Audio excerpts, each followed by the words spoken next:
avec Marine Turki de Mediapart, Antoine Rouget de Mediapart, l'affaire lancée, pourrait-on dire, par Mediapart et qui rebondit donc avec des révélations cette semaine, Gérald Darmanin. C'est un ancien membre de l'UMP, il vient de la droite, c'est aujourd'hui une vedette du pouvoir actuel, il est ministre de l'Action et des Comptes publics, et nous avons révélé cette semaine qu'une habitante de Tourcoing, sa ville, avait déposé plainte pour abus de faiblesse parce qu'elle avait dû consentir, selon son témoignage, à des faveurs sexuelles dans l'espoir qu'on l'aide. Elle était en difficulté matérielle, que ce maire l'aide pour son appartement. Alors, Marine, raconte-nous un peu cette enquête, cette révélation que vous avez faite tous les deux. Vous avez été 2 fois à Tourcoing avec Antoine. Oui, effectivement, c'est une habitante de Tourcoing qui a accepté de nous rencontrer, mais qui l'a fait avec beaucoup d'hésitation, après beaucoup d'hésitation, parce que la peur de voir son nom révélé dans la presse, la peur de voir des éléments qui permettent de l'identifier sortir dans la presse. Donc, il y a eu beaucoup d'hésitation et elle a accepté de donner les détails de son témoignage. Donc, effectivement, elle attaque Gérald Darmanin pour abus de faiblesse. Et ce qu'elle dit, c'est que selon elle, il a abusé de sa position d'élu. À l'époque, il était maire de Tourcoing.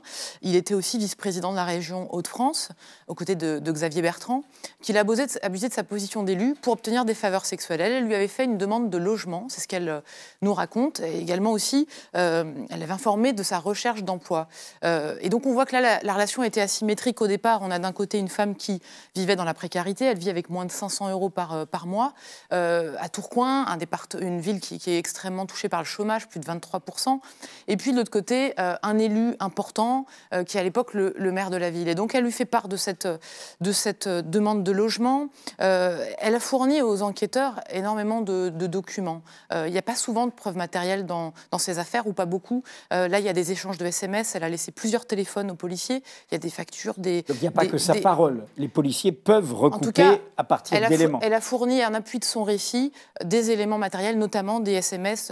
Elle dit qu'elle a échangé beaucoup avec Gérald Darmanin. On a pu consulter ces SMS. Il y a eu plusieurs rapports sexuels qu'on détaille dans cet article. C'est sa parole. On a contacté Gérald Darmanin, évidemment.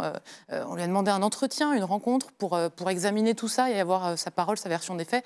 Il a refusé de nous répondre. Il nous a simplement transmis par ses avocats une déclaration dans laquelle il répète ce qu'il a dit déjà dans les médias, à savoir qu'il ne commanderait pas une enquête en cours, sauf qu'on l'a vu quand même s'exprimer un peu dans les médias et donner déjà des éléments qui sont les siens. Il dit qu'il fait ça pour beaucoup d'administrés, d'intervenir pour des logements, parce qu'il a fait des courriers quand même aux bailleurs sociaux. On les détaille, ça aussi. Donc ça pose la question... Il nie les rapports sexuels. Lui, il nie, en tout cas, pour l'instant, il ne s'est pas exprimé là-dessus. Il n'en parle pas. Il dit, non, dans la première affaire, il s'est exprimé sur le fait que... On va revenir sur la première affaire, mais dans celle-là. Dans celle-là, il ne répond pas, il dit, je ne sais pas de quoi on m'accuse. Nous, on lui a fourni les éléments. Mediapart. On lui a fourni les éléments, puisqu'on lui a envoyé des questions. Il n'a pas souhaité, là-dessus, répondre dans les détails. Tout ce qu'il dit, c'est, moi, j'écris des courriers à des bailleurs sociaux pour des demandes de logement. Il n'a pas répondu sur les faits précis qui sont dans notre article sorti il y a 3 jours, lundi. Non, il ne s'exprime pas. Il dit qu'il laissera l'enquête se dérouler, qu'il ne souhaite pas apporter de commentaires. Aucun commentaire, c'était sa réponse. Aujourd'hui, il ne peut plus dire qu'il ne sait pas qui l'accuse et de quoi on l'accuse, puisque l'article est publié avec énormément de détails. On révèle notamment des SMS qui correspondent à un échange avec le numéro de Gérald Darmanin, dans lesquels il y a encore des échanges en décembre. Cette personne continue de le solliciter, de lui rappeler la promesse qu'il lui aurait faite selon elle. Parfois, il répond, parfois, il ne répond pas. Mais parfois aussi, il lui dit qu'il n'oublie pas et que... Elle a même gardé la facture d'une chambre d'hôtel qu'elle avait réservée à Paris pour le rencontrer. C'était, d'après elle, en juin 2016. La facture est datée du 15 juin 2016. C'était à Ivry. Il lui avait demandé, selon elle, de le tenir informé quand elle passait à Paris. Et là, il y a eu un nouveau rapport sexuel. Ce qui est important, et on va revenir là-dessus, c'est la chronologie. C'est que d'après son récit, à partir du moment où il y a un acte sexuel en février 2016, il y a ensuite une demande d'appui de Gérald Darmanin qui est faite auprès des bailleurs sociaux dans le Nord-Pas-de-Calais, auprès de 4 bailleurs sociaux pour favoriser ou en tout cas examiner la demande de cette femme. Donc c'est cette chronologie qui pose question et qui interroge sur la position de l'élu. Gérald Darmanin dit qu'il fait des courriers comme cela pour ses administrés très très régulièrement. Mais est-ce qu'il a des rapports sexuels aussi avec ces mêmes personnes? Et est-ce qu'il y a ce type d'échange SMS qu'elle a aujourd'hui apporté aux policiers? Et tout ça, c'est la justice qui va devoir regarder ça et démêler les deux versions des faits qui s'opposeront dans cette affaire. Alors, Antoine, on a, à cette occasion, Mediapart, c'est le deuxième article que vous avez fait, inventé un nouveau concept. On parlait de la corruption financière, de la corruption des élus, etc. Là, vous parlez... il se trouve que ce n'est pas encore dans le code pénal, mais vous parlez de la corruption sexuelle. Et vous avez même retrouvé des décisions de justice où un élu a été condamné dans l'état actuel du code pénal pour avoir échangé ce que lui permettait son pouvoir d'élu contre des faveurs sexuelles. Alors, explique-nous ce débat juridique. Exactement. Enfin, la manière dont on travaille sur l'affaire Darmanin, on se pose évidemment pas mal de questions, notamment sur le statut de l'élu, son pouvoir à l'égard, en l'occurrence, d'une femme en précarité. Et donc, au fil de nos discussions, finalement, on se dit que le rapport sexuel, s'il est avéré, et intervient dans un échange finalement de services, entre un élu qui est en position d'intervenir, ou en tout cas la plaignante de son point de vue, elle pense que Gérald Darmanin peut légitimement appuyer son dossier de demande de logement, et un élu qui aurait, et là l'enquête judiciaire va vraiment porter là-dessus, qui aurait fait comprendre ou sollicité, la plaignante dit « je me suis sentie obligée de faire des faveurs sexuelles pour pousser ma demande de logement ». Du coup, nous, on a vraiment réfléchi cette situation-là comme un cas de corruption d'élus, et finalement en se disant il y a dans le code pénal une qualification pénale qui s'appelle le trafic d'influence, qui dit clairement qu'il s'agit pour un élu de solliciter ou d'agréer une faveur ou quelque chose qui peut être y compris immatériel, donc une faveur sexuelle, en échange d'une décision ou d'un acte visant à finalement influencer une décision. Et on a retrouvé, on a exhumé finalement une condamnation qui date de 2006, décision de la Cour d'appel de 2006, confirmée par la Cour de cassation en 2007, dans laquelle effectivement un conseiller général qui avait poussé les dossiers de deux jeunes femmes avec lesquelles il avait eu des relations sexuelles pour des demandes de logement. Donc on est quand même dans un dossier assez similaire, même s'il n'est pas identique, a été condamné à 24 mois de prison avec sursis. Il y avait aussi un volet harcèlement sexuel, donc la condamnation n'est pas seulement sur la qualification de trafic d'influence, mais il a été condamné. Pour nous, c'est une décision extrêmement importante parce qu'elle fixe une jurisprudence qui est effectivement la corruption sexuelle. C'est un sujet qu'on aborde peu déjà parce qu'il y a évidemment peu de témoignages autour de ça, parce que c'est un sujet sensible, parce qu'il y a peu de plaignantes qui vont voir la police et qui disent j'ai eu des rapports sexuels avec tel élu en vue d'une intervention, mais en tout cas il y a cette décision pour nous qui est extrêmement importante parce qu'elle prouve que le code pénal actuel, en l'état actuel, il permet de finalement se pencher et d'examiner très précisément ces situations. Parce qu'on est devant un cas nouveau par rapport au cas de viol, d'agression, de harcèlement. On est devant un rapport sexuel consenti par quelqu'un qui dit c'est ma faiblesse qui m'a, d'où l'idée de l'abus de faiblesse, hein, mais consenti pour obtenir quelque chose de quelqu'un qui a du pouvoir, d'où le trafic d'influence. La notion de consentement, elle est hyper délicate. On le voit depuis quelques mois, depuis qu'il y a ce mouvement de libération de la parole. C'est vrai que c'est quelque chose de très délicat, subjectif, qui échappe parfois aussi à toutes les qualifications pénales, etc. Parce que c'est qu'est-ce qui fait qu'un rapport sexuel est consenti? C'est une question personnelle, parfois très, très complexe. Donc finalement, c'est pour ça que nous, on traite vraiment ce sujet-là du point de vue d'abord éthique, qui est de la question de l'abus de pouvoir, et qui peut trouver une qualification pénale, qui est celle du trafic d'influence. Alors, Marine, ce n'est pas la première affaire Darmanin. Il y en a une. Il y en a eu une précédente, celle d'une ancienne prostituée, à l'époque sympathisante de l'UMP, call girl, pardon, parlons dans le terme anglo-saxon, une call girl qui donc a sollicité Darmanin, responsable de l'UMP, par rapport à son casier judiciaire, son dossier de la justice, etc., et qui l'a ensuite suivi dans un club libertin, puis dans un hôtel. Alors ça, sa plainte c'est une histoire de viol, elle demandait que soient reconnus des faits de viol, a été classée sans suite. Alors cette affaire, en fait, et il faut qu'on comprenne ça, nous en étions informés à Mediapart, mais finalement, on a préféré plutôt traiter cette seconde affaire. Pourquoi ? On a préféré travailler déjà, c'est-à-dire qu'on a été effectivement destinataire d'un ensemble d'éléments fin mai, comme d'autres médias d'ailleurs. Fin mai l'an dernier. Fin mai en 2017, exactement. Donc on a travaillé, moi j'ai rencontré... Ça c'est important, on prend son temps sur des affaires comme ça. Oui, c'est important déjà, de manière générale, sur des enquêtes, de prendre son temps. Hein. Les gens ne s'en rendent pas compte, mais ça prend des mois sur toutes les affaires d'avancer et d'avoir des moments de stagnation, puis des moments où on arrive à recouper des choses. Donc c'est long, et c'est d'autant plus long dans les affaires de violences sexuelles. Donc effectivement, après avoir réceptionné certains éléments.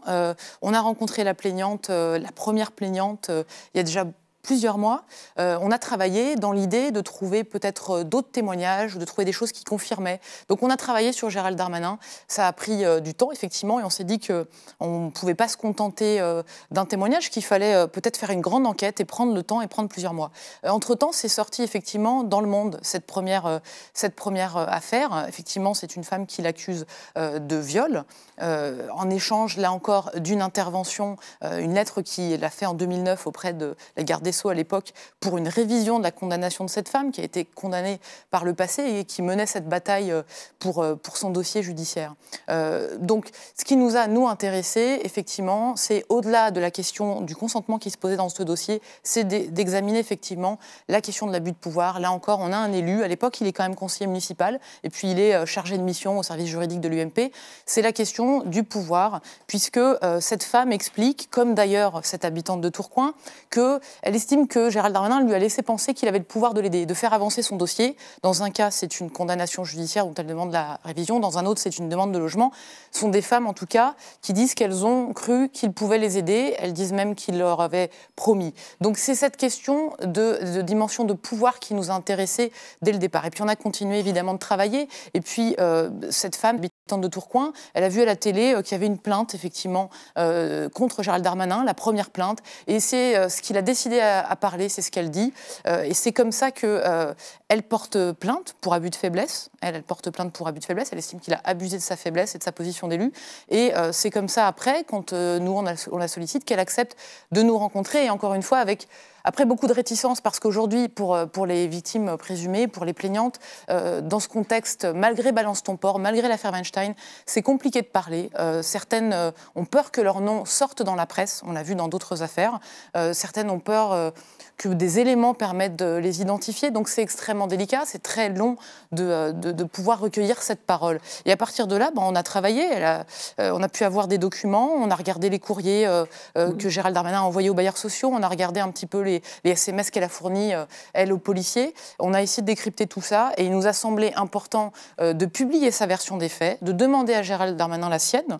Il faut rappeler qu'il bénéficie de la présomption d'innocence, il faut rappeler qu'il n'a pas été entendu dans ce dossier, mais qu'on a le droit, nous, de lui envoyer des questions et de lui demander sa version. Il y a que nous...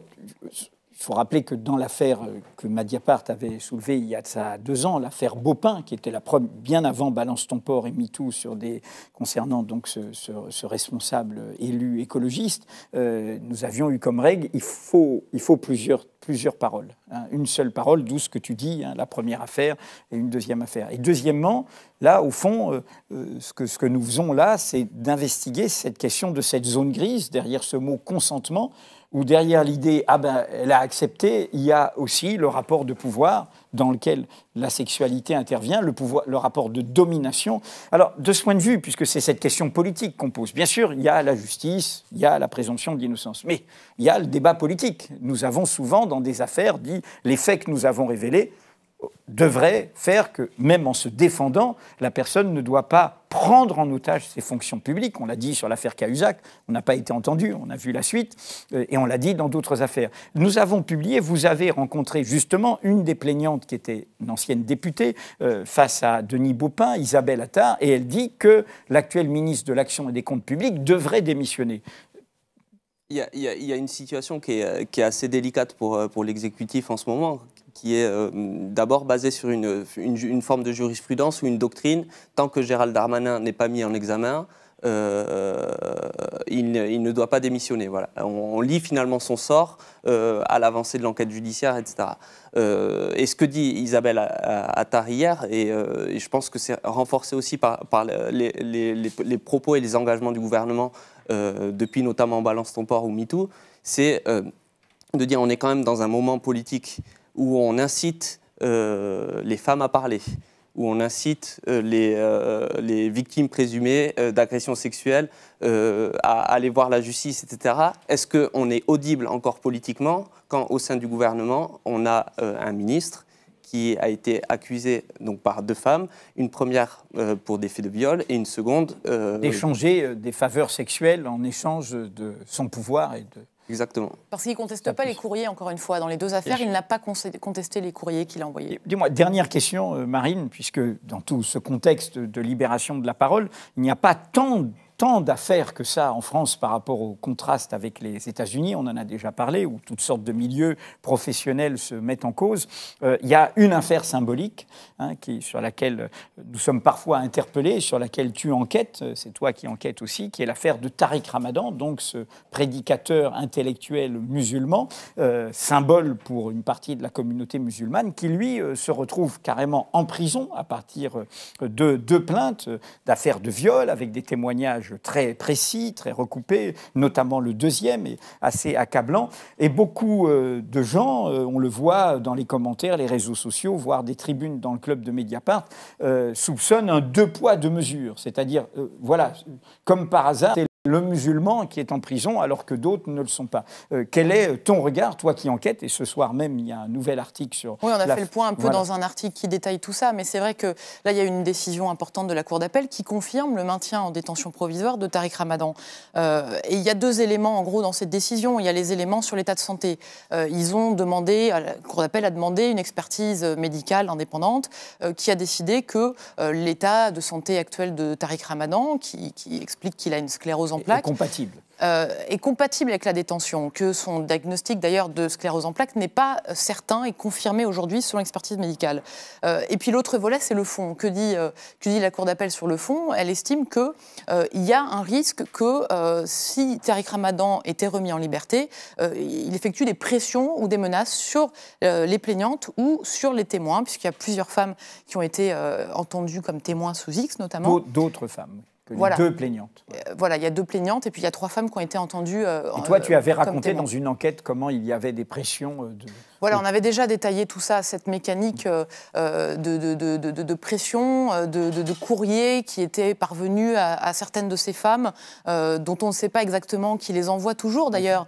Mais du coup, tout ça fait que la Cour d'appel a décidé de le maintenir en détention, et notamment aussi parce qu'elle estime qu'il faudrait prévenir un risque éventuel de renouvellement des faits dont on l'accuse aujourd'hui. Et de fuite aussi. Et de fuite, enfin, et c'est le dernier point, puisque Tariq Ramadan est enseignant en Angleterre, il est de nationalité suisse également, et la Cour d'appel estime qu'il y a un risque qu'il ne reste pas aujourd'hui en France s'il était remis en liberté. On a vu, tu publies et tu expliques tous ces arguments, mais est-ce que cette décision nous paraît être, nous, y compris la rédaction de Mediapart, dans notre expertise, excessive par rapport au comportement habituel de la justice ou est-ce Non, que les faits reprochés aujourd'hui, il est mis en examen pour 2 viols avec des circonstances qui sont extrêmement similaires. Donc ça, c'est un premier élément qui est important. Dans ces affaires-là, voilà, c'est une question qui se pose. Est-ce qu'il y a un risque de pression, de menace? Est-ce qu'il y a un risque de renouvellement des faits présumés? Donc c'est pas une décision qui est aberrante et c'est pour ça qu'on l'explique un peu dans le détail dans un article ce soir. Et puis évidemment, après sur le fond, il y a l'enquête qui avance, l'enquête judiciaire.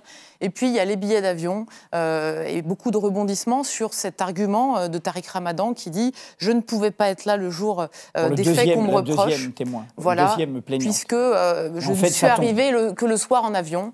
Et cet alibi, aujourd'hui, il est fragilisé par plusieurs éléments qu'on détaille dans notre article. Oui, il est important de souligner qu'en plus, ces informations ont été publiées par un site de la communauté musulmane. Donc, il n'y a pas d'uniformité, il y a des gens qui sortent des informations et qui ne sont pas aveuglés ou militants. Bref, tout ça est rationnel, il n'y a pas de complot derrière tout cela. Il y a les faits d'un individu qui doit en rendre compte devant la justice. Oui, et qui devra là-dessus s'exprimer et répondre encore une fois. Il bénéficie de la présomption d'innocence, mais aujourd'hui, effectivement, il y a des récits qui sont précis et détaillés.